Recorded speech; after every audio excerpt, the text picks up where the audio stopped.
الرحمة لشهداء الثورة السورية الأبطال الأحرار. الكم يوم ضجت مواقع التواصل الاجتماعي انتقادات لوزارة وزارة الطاقة لأنه زادت أسعار الكهرباء.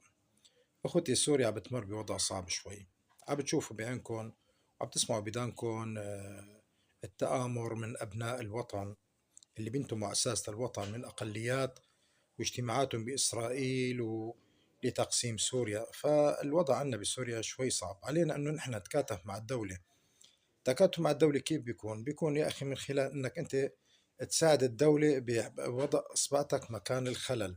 يعني موظف مرتشي ما ترشي. طيب أنت حكينا كثير بهالموضوع، المحافظة على الشوارع، دفع ما توجب علينا من فواتير وضرائب للدولة.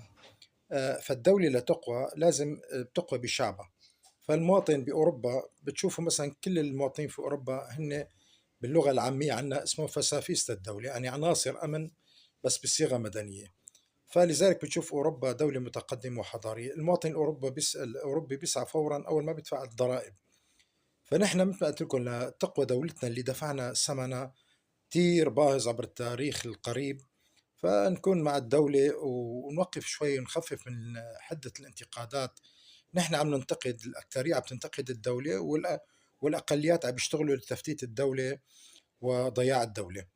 بس أنا بحب طمنكم اللي قدم مليون شهيد ودمار 80% من البنية الفوقية والتحتية بسوريا لن يقبل بتقسيم ولو سنتي واحد بسوريا.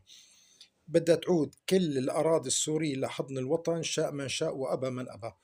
ولو قدمنا لسه 2.3 مليون شهيد، من احنا ما قدمنا ملايين الشهداء لحتى تجي تتقسم سوريا. يجوا هدول الزبلاجية على طبق من ذهب ياخذوا سوريا وخيراتها. فعلينا هلا نتكاتم مع دولتنا عم تشتغل صح.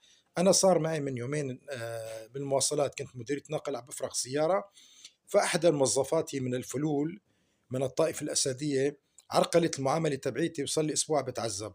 فأنا واقف عندها وثقة تماما، يعني ملتزم بالنظام. بيدخل شخص كل شوي من دائرة لدائرة بضمن المواصلات، بيصيح على صوت يا شباب يا أخوتي، اللي عنده مساعدة لساعده، اللي عنده إضبارة. أنا والله ظنيته معقب معاملات. بالأخير وقت اللي معاملتي أنا ما مشيت، انه الموظفه وقت قلت لها يا اختي دوري، طيب ليش عم تمشي اللي بعدي عم بيجي بعدي؟ اروح خلي غيره يمشيك بعد ساعه من الوقوف. فدخلت شفت مكتب المدير العام مفتوح، فدخلت ولا نفسه الشخص اللي عم يدور على على الموظفين تبعيته طلع هو نفس المدير.